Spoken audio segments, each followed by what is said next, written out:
Hey everyone, and welcome to At Enchant Minds today. We're traveling through time to explore the weird, wild, and sometimes downright wacky customs and traditions of our ancestors.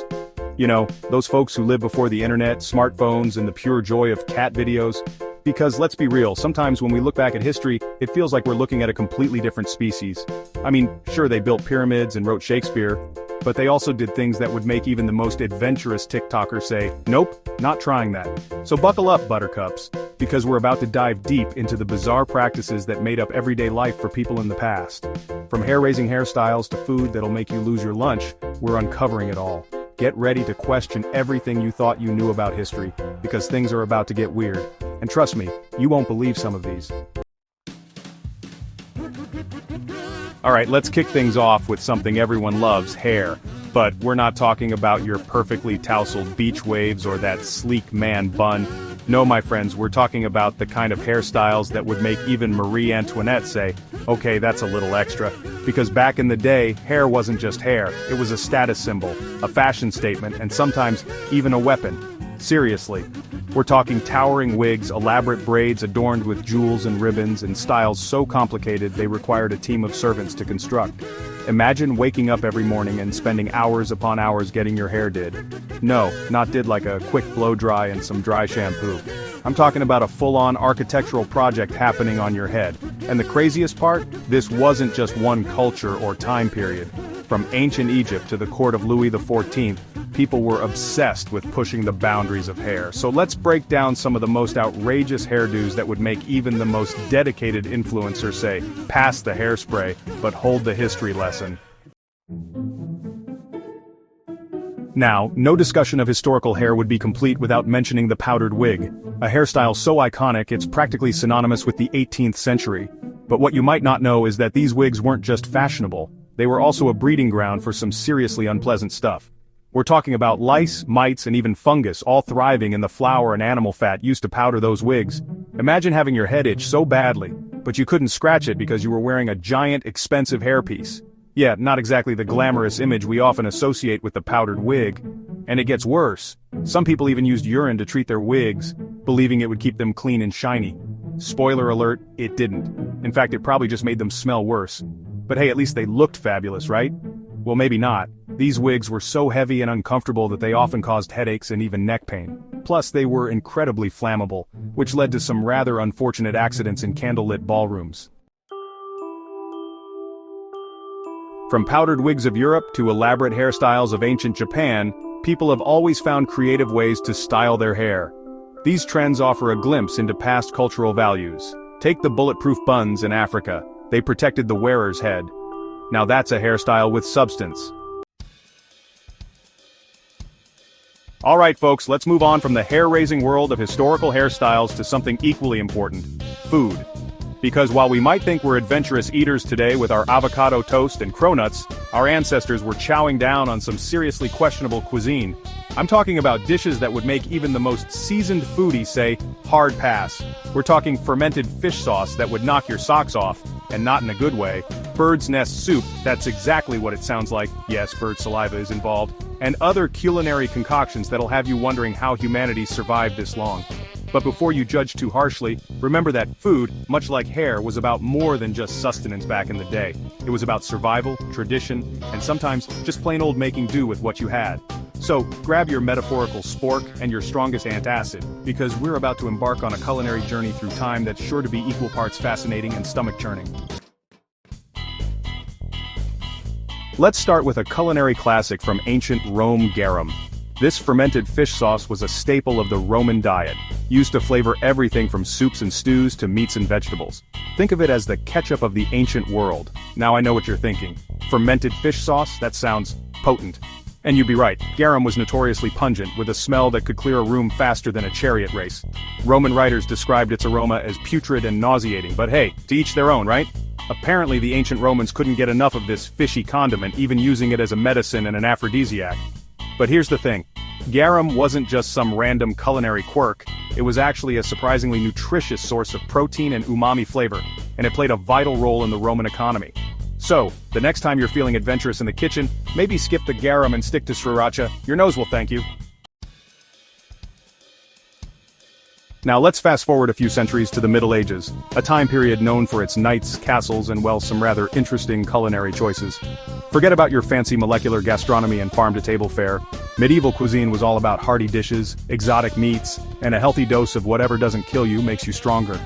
We're talking about roasted dormice, yes, the adorable little rodents, stuffed with pork and spices, swan pie, because apparently chickens were just too mainstream, and lamprey pie, a dish made with a terrifying-looking eel-like creature that was a particular favorite of King Henry I.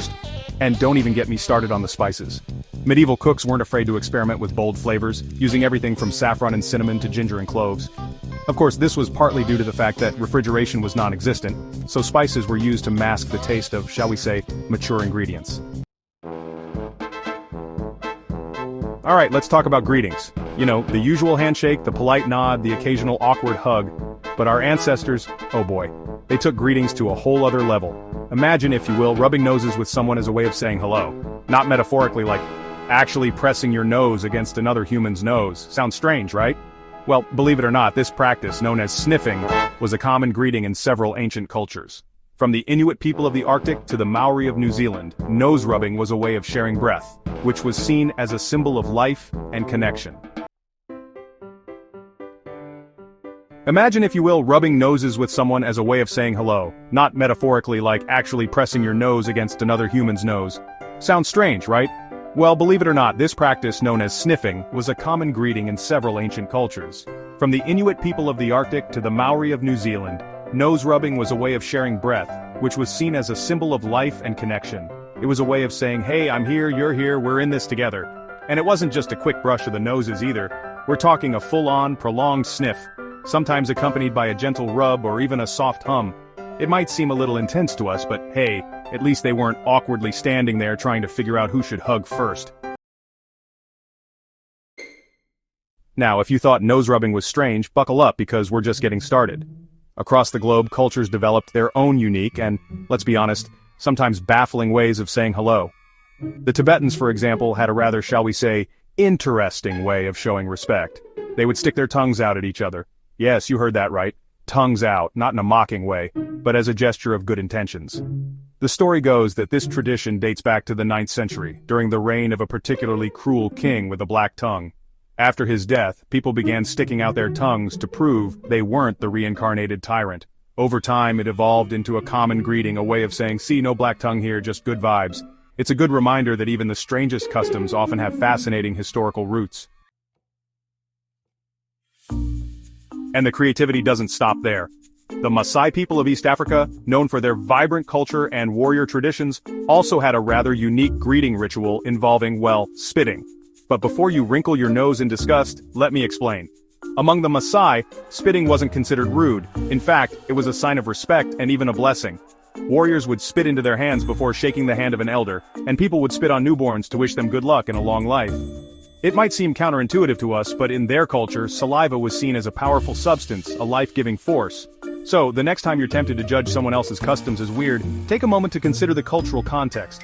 What seems strange to us might be perfectly normal, even sacred to someone else. And who knows, maybe those ancient nose rubbers were onto something. The world is a confusing and often scary place, it always has been. Our ancestors turned to the supernatural to explain the unexplainable. This led to superstitions and rituals. Take the ancient Greeks. They took their gods very seriously. Lavish sacrifices showed devotion. This led to a whole lot of superstitions and rituals. Take, for instance, the ancient Greeks. They loved a good party but took their gods seriously. Lavish sacrifices showed devotion to Zeus and the gang. We're not talking about giving up your favorite toga. Animal sacrifices were often on a grand scale, offering the best of their flocks to appease the gods. Elaborate rituals with specially trained priests, reading signs from the gods in animal entrails. Sacrifices weren't just about appeasing deities, they were about community and acknowledging a higher power. But sacrifices weren't the only way our ancestors tried to make sense of the world.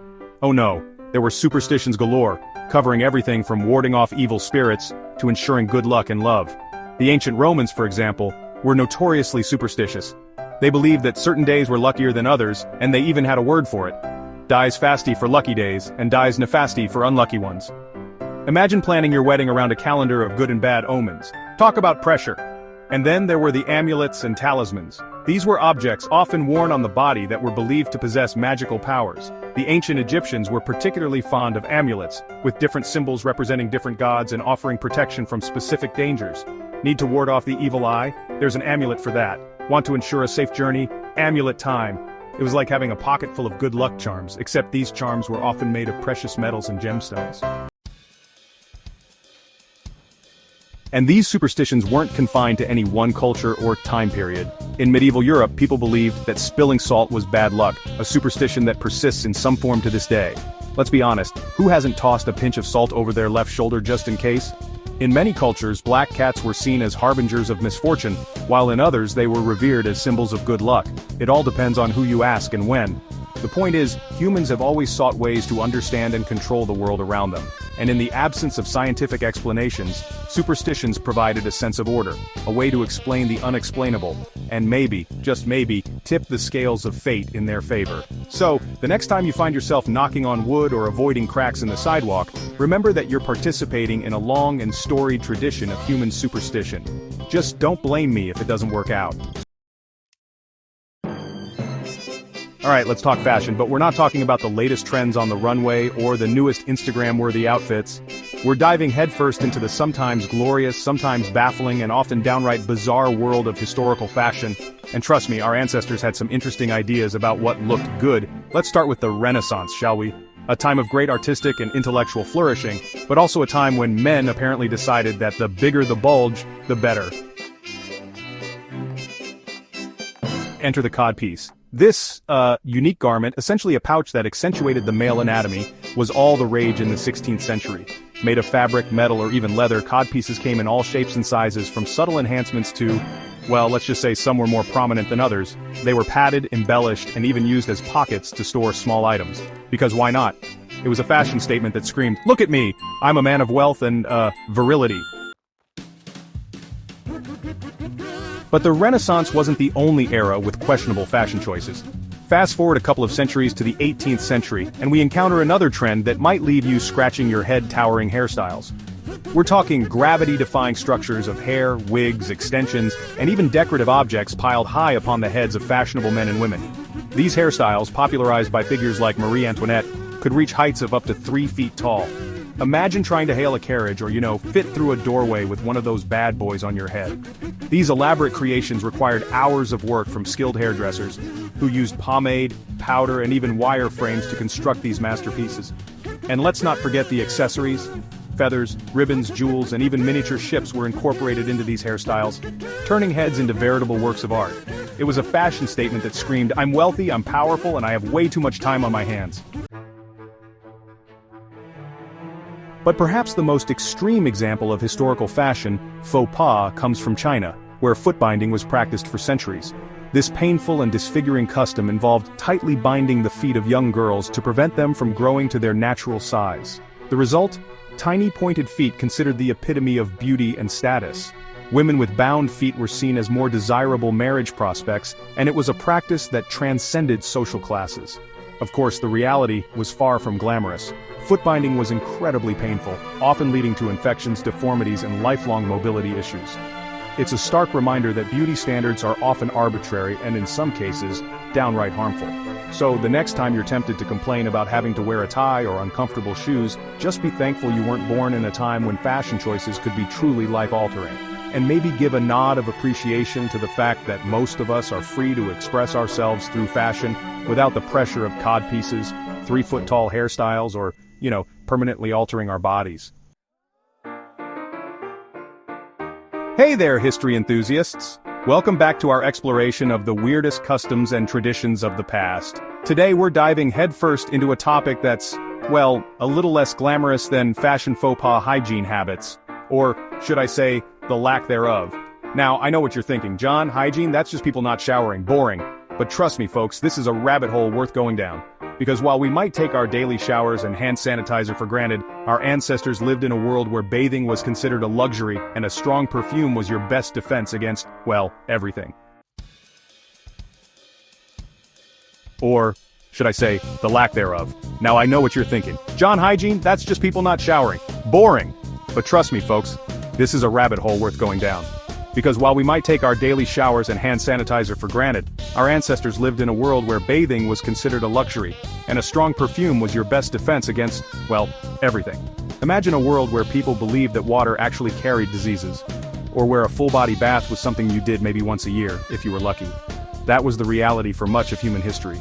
And while it might sound kind of gross to our modern sensibilities, it's important to remember that these practices made sense in their historical context. So, buckle up, because we're about to embark on a journey through the surprisingly fascinating and often stomach-churning world of historical hygiene.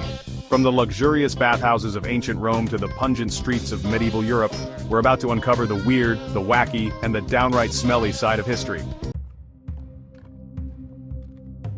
Let's kick things off in ancient Rome, known for its impressive aqueducts and public baths.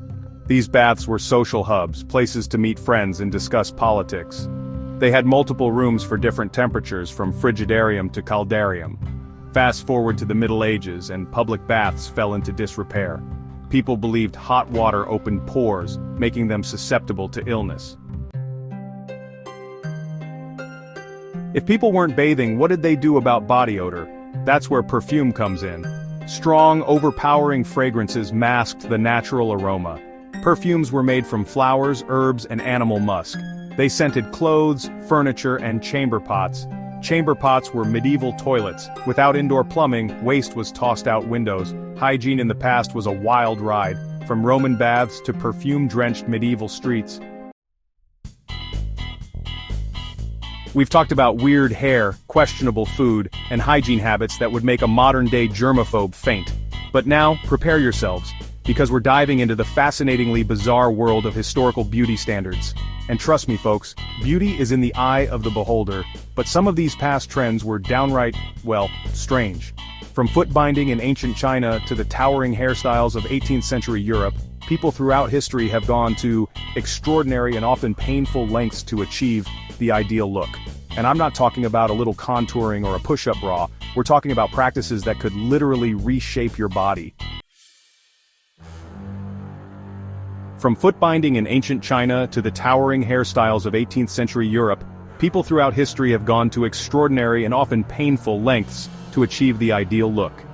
And I'm not talking about a little contouring or a push-up bra, we're talking about practices that could literally reshape your body. Now I know what you're thinking. John, why are you doing this to us? This is supposed to be a fun history video. But bear with me folks, because amidst all the strangeness, there's a fascinating story to be told about cultural values, social pressures, and the ever-evolving concept of beauty.